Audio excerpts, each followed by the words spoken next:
नमस्कार, मेरा नाम अतुल रंजन है और आपका स्वागत है हमारे डिजिटल प्लेटफॉर्म पे। अभी हमारे साथ बीएसएफ के एक रिटायर्ड अधिकारी जो अभी 80 साल के हो चुके हैं, जो बिहार को आज़ादी से लेकर अभी तक सभी गवर्नमेंट को देखा है। इसी दौरान अभी हम चलते-चलते मुजफ्फरपुर के साहिबगंज विधानसभा क्षेत्र में पहुंचे हैं और आज इनसे बाबा से बात करेंगे। इनका जो पिछले आज़ादी के बाद से अभी तक का क्या अनुभव है, कौन सी सरकार बेहतर काम की, इनका बीएसएफ में कैसा अनुभव रहा। तो एक छोटा परिचय से हम शुरू करेंगे।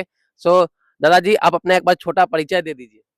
मैं कृष्णदेव पटेल, ग्राम बिशनपुर सरैया, और मैं अभी लघु किसान और रिटायर के बाद में अपना गौ पालन था। उसके बाद मैं कृषि से जुड़ा हुआ हूँ। अच्छा बाबा, कल हम आपसे बात कर रहे थे ऑफ कैमरा, तो आप 1952 के इलेक्शन के बारे में थोड़ा चर्चा कर रहे थे।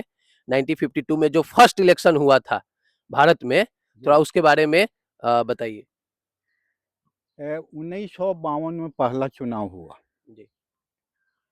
उसमें मुख्य दो पार्टियां थी। एक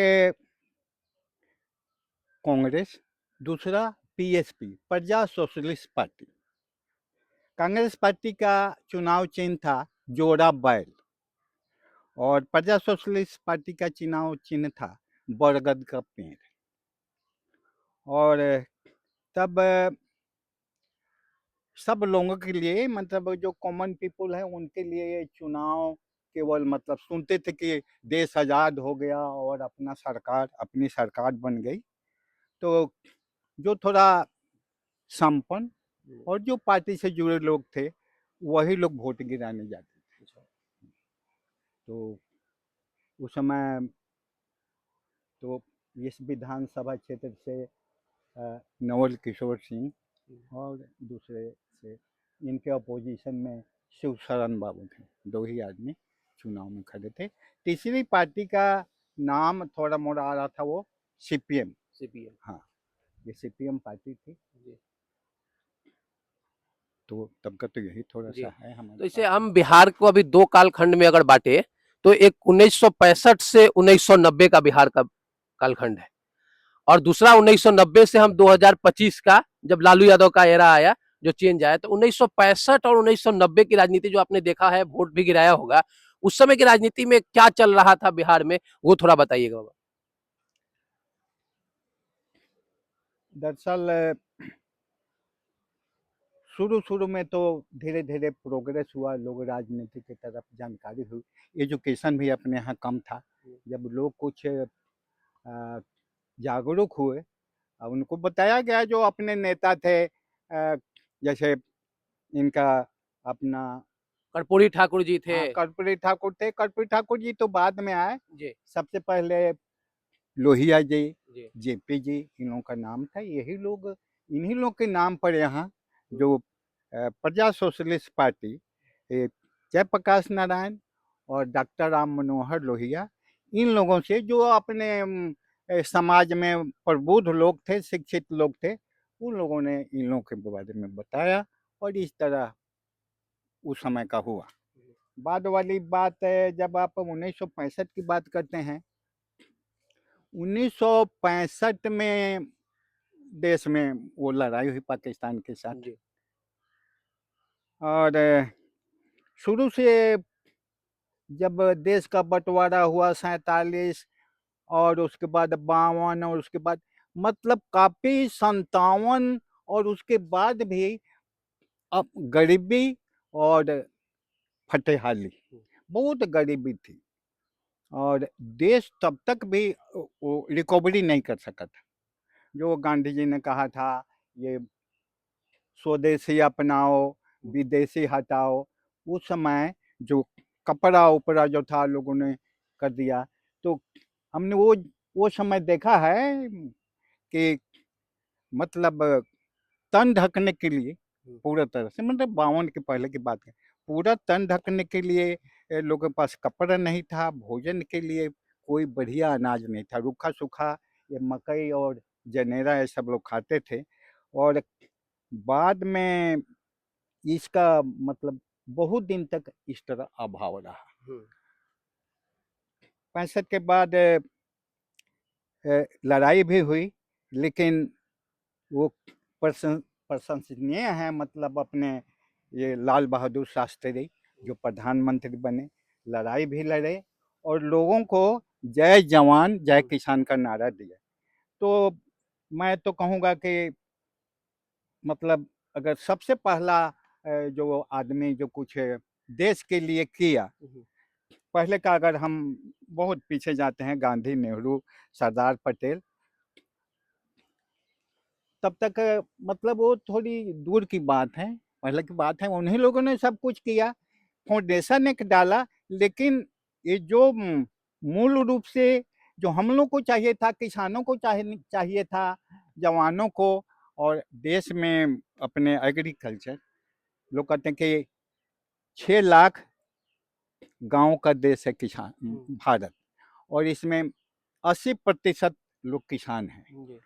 तो उस समय पहला चुनाव 1952 में था, तो उस समय कांग्रेस का नारा था, घर घर में बिजली बढ़ी, सबके लड़का मुफ्त में पढ़ी, गांव गांव में बनी मकान, तब जनिया कांग्रेस के शान। और फिर जब मोदी जी 2014 में आए तो उन्होंने कहा कि किसानों की आमदनी दुगना कर देंगे, लेकिन ये सब जो मौखिक जो लोग कहते हैं, वादा देते हैं, और फिर उसको पूरा करना थोड़ा असंभव सा हो जाता है। लेकिन अभी भी किसानों की आमदनी दुगनी नहीं हुई।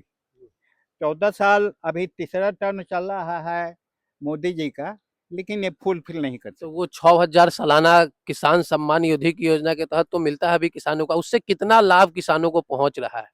दरअसल इसमें पहले जैसे था कि 1 रुपया चलता था दिल्ली से, तो किसानों को 10 पैसा मिलता था। अभी इसमें तो सुधार है, इसमें सुधार है, फिर भी किसान इतनी जागरूक नहीं है कि जो पूरे किसान हैं उनको इसका लाभ मिले। लघु किसान हैं, जो थोड़ा भाग दौड़ करते हैं, कुछ इधर उधर दे लेकर करते हैं, उन्हीं को ये जो है ये मिलता है। लेकिन सब किसान, लघु किसान, जो लोग पढ़े लिखे नहीं हैं, उनको ये अभी भी ये सुविधा नहीं मिल पाती। हाँ, अगर हम इसको कहें कि आंशिक रूप से इसका लाभ जरूर है। अच्छा, अब हम 1990 में जब लालू यादव जी का एंट्री हुआ बिहार के इलेक्शन में और उन्होंने मुख्यमंत्री बना, उस कालखंड को आप कैसे देखते हैं? 1990 से लेकर 2005 तक वो मुख्यमंत्री रहे। ये 15 साल का कालखंड, अलग-अलग लोग अलग-अलग प्रक्रिया बोलते हैं, कोई जंगल राज बोलता है, कोई गुंडा राज बोलता है कि उस समय अपहरण, ये सब चीज़ बहुत बढ़ गया। बहुत लोग जो सपोर्टर है वो बोलते थे कि जो पिछड़े जाति के लोग हैं, उनको सामाजिक न्याय मिला, उनको कुर्सी मिली, जगह मिले। तो आप उस कालखंड को जिए हैं, आप उस कालखंड को देखे हुए, जो आज के युवा हमारे एज के लोग नहीं देख पाए हैं, तो वो 15 साल में क्या-क्या हुआ, लालू यादव का क्या अचीवमेंट था, उन्होंने क्या किया, नहीं किया, उसके बारे में थोड़ा-सा विस्तार से बताइए। हमारे जो आज के दर्शक हैं, वो कैसे वो चीज़, क्योंकि आपने वो जिया है वो। 1990 से 2005 में आपने इलेक्शन में वोट भी दिया होगा, तो उस समय क्या सब चल रहा था बिहार की राजनीति में, उसके बारे में थोड़ा-सा बताइए। कांग्रेस का, तब तक कांग्रेस का ही, मतलब कांग्रेस, और ऐसे कांग्रेस काफी दिन तक सत्ता में रही, और जब ये लोग एक तरह से एक सत्ता में, जैसे बंगाल में देखिए, ज्योति बसु 25 साल 28 साल रहे, उनका जो सिस्टम था, अपने वो बहुत विद्वान, बहुत काबिल लोग थे, ज्योति बाबू जो थे चीफ मिनिस्टर। तो उस तरह जो अपने यहाँ कांग्रेस का जो समय था, लोग थोड़ा बोरिंग हो गए थे। मतलब व्यवस्था में जो व्यवस्था में बहुत कमी रह गई थी। हाँ, और कुछ खास लोग थे, कुछ खास जैसे थोड़ा अच्छे किसान, जमींदार तरफ के, जो जमीन माने जमींदार टाइप के लोग थे, वो लोग ही उनको उसमें मिला था, और थोड़ी उनको सुविधा मिली थी।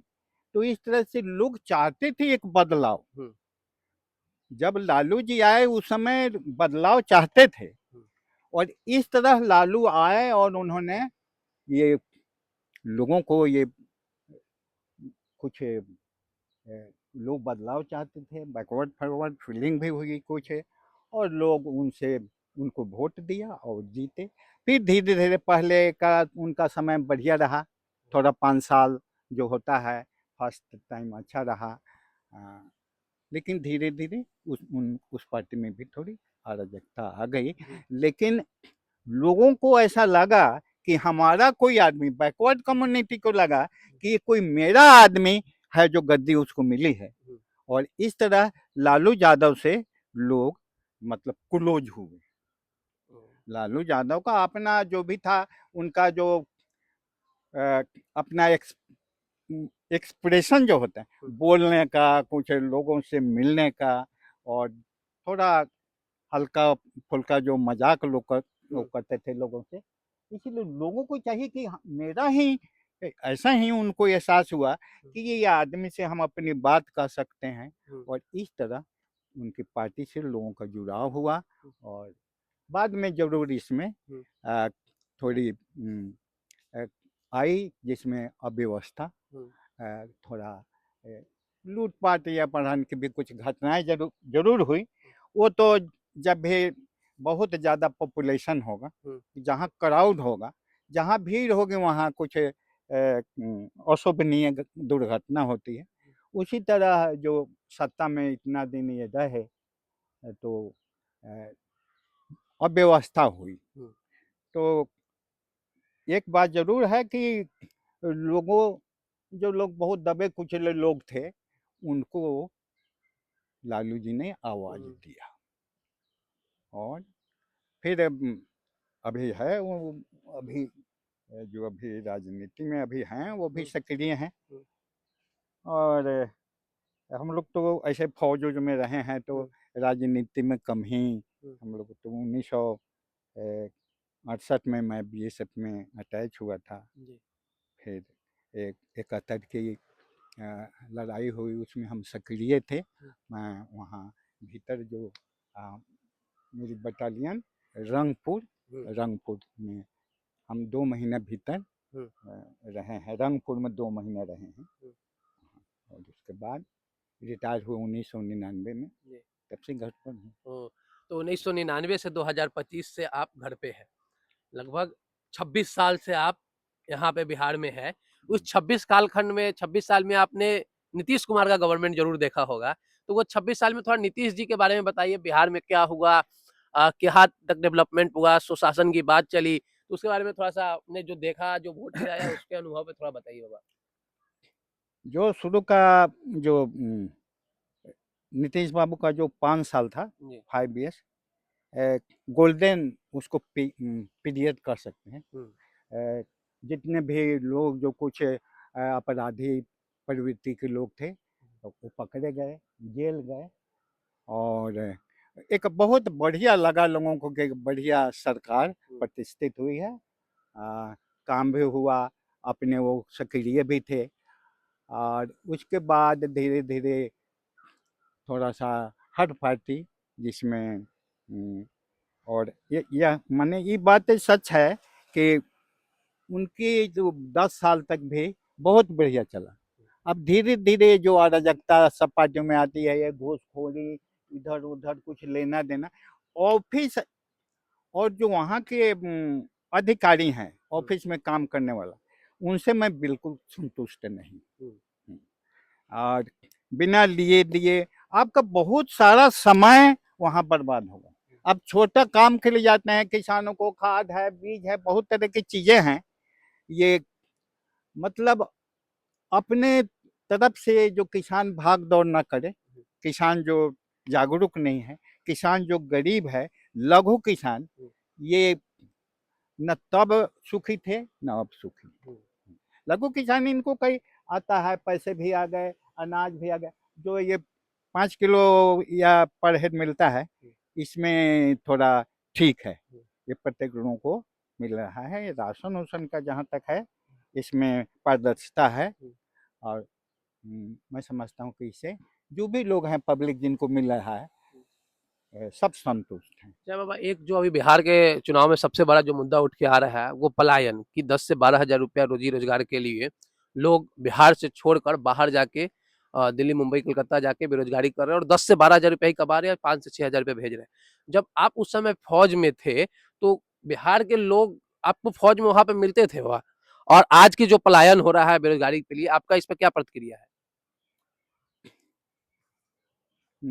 अपना जो बिहार है, यहाँ बाढ़, सूखा, अकाल, ये प्रकृति की देन है।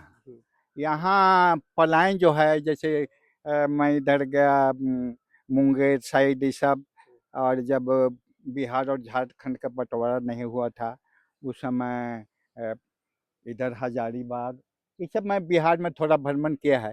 तो बिहार भौगोलिक दृष्टि से प्रकृति मतलब सहयोग नहीं करते, प्रकृति बिहार वासियों को बहुत परेशान करती है। अभी जैसे आषाढ़ महीना आ गया, मकई के बावा गए, जो मुख्य मकई और धान फसल है, तो एक महीना जेठ महीना मतलब मई महीना में मकई की खेती हो जानी चाहिए। और ये जो फोरकास्ट करते हैं कि आज बारिश हो गई, कल क्या होगा, ये सब तो बिल्कुल मैंने ना हो रहा है, ये सक्सेसफुल नहीं है। बहुत मतलब ये तो बिल्कुल ही मैं समझता हूँ कि वो जो फोरकास्ट करते हैं वो 25% तो होता है वो। अच्छा बाबा, जो तब का बिहार जब आप यंग थे और आज के बिहार में क्या 3-4 अंतर आपको देखने के लिए मिल रही है? पहले से तरक्की हुई है देश की, किसान भी, मजदूर भी, सबका उनके रहन सहन में परिवर्तन आया है। सरकार जो कुछ विकास के लिए, मतलब हम अगर कोई चीज टोटली कहें इनकार करें, को कभी कभी अपोजिट पार्टी होती है, वो बिल्कुल जो रूलिंग सरकार है उसके खिलाफ बोलती है। लेकिन मैं कहता हूँ कि जब से नीतीश कुमार आए उस समय से अभी तक बहुत सुधार हुआ। सड़कें बनी हैं सुंदर, स्कूल बने हैं सुंदर, वहाँ पढ़ाई में जो इतने शिक्षकों की भर्ती हुई है, तो सब मैं देख रहा हूँ कि अगर लोग कहे तो विकास हुआ है, क्रमवार विकास हुआ है, और अभी भी अपना राज्य प्रगति के पथ पर है। इस विकास को लेकर अब एक बिहार में नई पार्टी जनसुराज आई है, शायद आपने अखबार में या सोशल मीडिया पे भी देख रहे होंगे। प्रशांत जी जो पिछले 3 साल से पैदल चल रहे हैं गाँव-गाँव और लोगों को जागरूक कर रहे हैं कि वोट किस चीज पे देंगे और यहाँ से बिहार आगे कैसे बढ़ेगा। तो आप जनसुराज का के बारे में और प्रशांत जी के बारे में आपने जो सुना है, देखा है, उसके लेकर आपका क्या सोच है? ये बिहार की राजनीति में कहाँ तक जाएंगे? इनका ये जो कह रहे हैं वो कर पाएंगे कि नहीं कर पाएंगे? आपका क्या प्रतिक्रिया है? क्योंकि आपने हर गवर्नमेंट के साथ देखा है, जिया है, तो थोड़ा जन स्वराज के बारे में आप बताइएगा। प्रशांत किशोर जी के बारे में है कि वो बहुत बढ़िया संयोजक हैं, और सब सरकार के साथ, मोदी जी के साथ काम किया है, नीतीश कुमार जी के साथ भी काम किया है, वहाँ ममता बनर्जी के भी साथ काम किया है। तो एक तरह से उनके पास कुछ विजन है, प्रशांत किशोर जी के पास कुछ विजन है, और उनका जैसे हर जगह एक जो मैनेजमेंट, उनका अपना टीम मैनेजमेंट, उनका अपना बूथ मैनेजमेंट, लोगों को ये सब यंग लोगों को उसमें रखना, उनको कुछ तरह का अलग तरह का ये ट्रेनिंग देना, ये सब प्रशंसनीय है। और वो हैं, विद्वान हैं, और मेहनती आदमी, हाँ, डिलीजेंट आदमी हैं। और कुछ उनके पास टेक्निक है, इस सब का जो चेंजेज आए, कुछ बिहार में परिवर्तन हो, कुछ अलग तरह के और विकास हो, तो मैं समझता हूँ वो प्रबुद्ध लोग हैं। और मैं उनको मतलब आशीर्वाद दे सकता हूँ, चूँकि हम हमसे उम्र में छोटे होंगे, बहुत बड़े अधिकारी हैं, बहुत विद्वान भी हैं। तो ये सब मैनेजमेंट करना और एक नया रूट देना, एक नया मार्ग प्रशस्त करना, ये बड़ी बात है, और मैं समझता हूँ वो कामयाबी हासिल कर सकेंगी। ऐसा मेरा विचार है। सो बहुत बहुत धन्यवाद दादाजी। आज हम लोगों ने दादाजी से बात की जो 1952 से लेकर 2025 के इलेक्शन तक का बात किए, और इन्होंने अपना अनुभव बताया, किसान के बारे में बात की, लालू यादव के बारे में बात की, हम लोगों ने नीतीश कुमार गवर्नमेंट के बारे में बात कर रहे हैं, एक नई पार्टी जन स्वराज जो पिछले 3 साल से बिहार में पलायन कर रही है और पॉलिटिक्स का पूरा खाका चेंज कर रही है। तो धन्यवाद बहुत बहुत, फिर मिलेंगे एक ऐसे ही इंटरव्यू में किसी दूसरे गांव में। आप कुछ कहना चाहेंगे दर्शकों को? हाँ, दर्शकों को कि दर्शक के लिए जो यंग लोग हैं उनका क्या मैसेज है आपका? बाबा एक मैसेज ऐसा यंग लोगों को आपको देना हो 2025 में तो क्या होगा? मेहनत और ईमानदारी से बढ़कर कोई चीज नहीं। हाँ, दो आप आगे बढ़ने के लिए मेहनत और ईमानदारी दो चीजें हैं। इसको आप अपने जीवन में उतार कर आप अपना जीवन सुधार सकते हैं, देश और समाज को बना सकते हैं। जी ठीक है, बहुत बहुत धन्यवाद।